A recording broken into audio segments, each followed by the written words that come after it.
Difficult times, not easy out there right now if you are a police officer.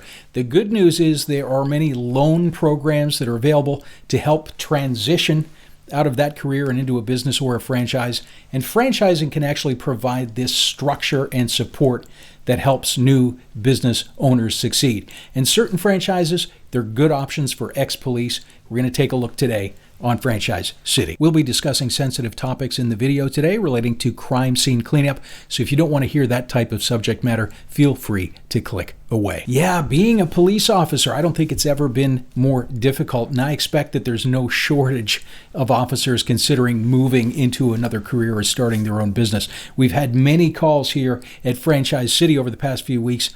And a franchise business, of course, providing that benefit to new business owners, like the support, the training, the marketing, the branding, and it's a great option for new entrepreneurs. Now, police, like the ex-military, bring a lot of benefits to the business, and many of the traits that are learned as a police officer can be leveraged in a franchise type of business. So let's take a look at some of the franchises that we have available here that are good options for police. So first off, crime scene cleanup. And this can be a very profitable industry, but most civilians, they're quite turned off by the type of work and what the expectations of the business.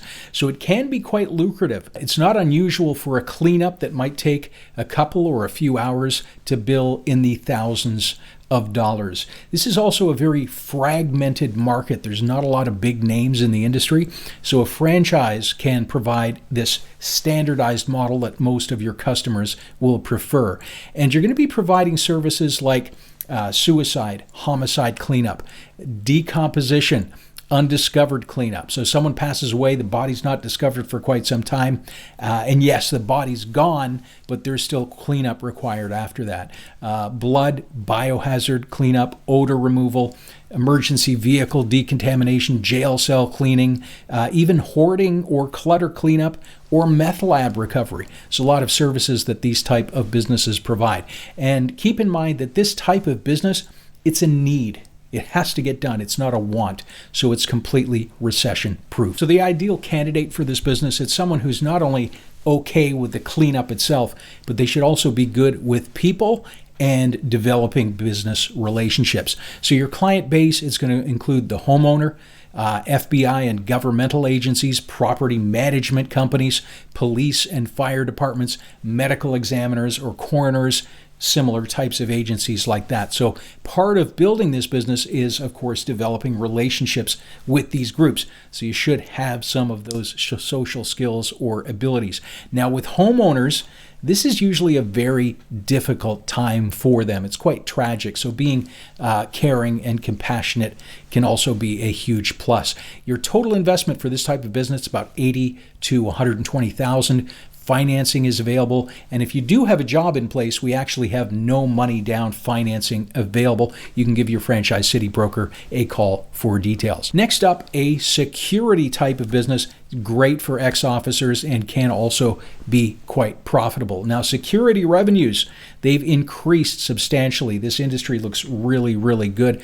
Over the past few years, it's unlikely to drop anytime soon. If you've been watching the news, you'll know what I'm talking about. So with security monitoring, you're also developing a passive income, as there's this recurring monthly fee that your clients are paying you for the monitoring, which you, of course, you're not responsible for doing that. That is outsourced.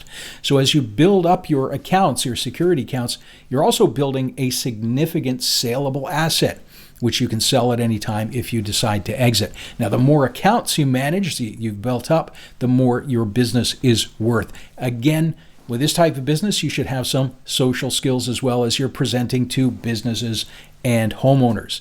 Investment, it's about the same as the last one, about $80,000 to $120,000. Again, financing available. Now, if you have a slightly higher budget, there are certain automotive franchises out there that actually waive the entire franchise fee. So $35,000 to $45,000, in that range is the franchise fee. If you're ex-military or ex-first responder, Thanks for your service. You don't pay a penny for that amount. And this is why people call Franchise City. We know the deals, the programs. We're going to help you find the best options for you. Now, beyond the franchise fee, of course, there are still costs associated, your build-out costs, your equipment costs, paying your employees as your business ramps up. So buyers should have at least $75,000 available in liquid capital, and your total investment is going to range from about $200,000 to $500,000. SBA financing actually available for these types of businesses with about 30% down. And if you have a 401k, you can also reallocate those funds, which can have significant tax benefits as well. So earning a garage, ideal candidate, someone who's personable, they're good hiring and training employees. Most people don't know this, but you don't need any automotive experience. You're actually going to hire those skills out to your employees. Now, there's a lot of franchises that claim to be great options for police. They often use that just as a selling tool. And when you really drill down on these companies like we do, their financials just don't stand up. So be careful if you're out there. And we did a video back a while ago about ex-military and how they use this as a marketing tool. It's the same idea. I'll post a link at the top here and at the end of the video. Many of these schemes are exactly the same for first responders. And here at Franchise City, every franchise that we show you goes under a magnifying glass. We're just showing you the cream of the crop, and we show you exactly what you need to look for to avoid getting misled. Now, of course, not all officers have the same skills, the same personality types. If those three aren't a fit, there are hundreds of others to look at. Staffing franchise, $6.4 million average revenue, about $150,000 investment. Senior care, $1.8 million average revenue, $120,000 investment. Cleaning, $1.4 average revenue. We've discussed cleaning a lot on this channel, about $120,000 investment. Flooring franchise, $900,000 average revenue with a $70,000 investment. There's hundreds more options depending on your demographic, what your business skills are, and we also have some resales available as well. And that's, again, why people call Franchise City. Don't go direct to the franchise, always wondering if you made the right choice. Our brokers are going to help you avoid the mistakes and help you find the best options out there. If you want to learn more about our service or any of the brands that we discussed today, you can click the link up above. Please like and subscribe. Thanks very much for watching.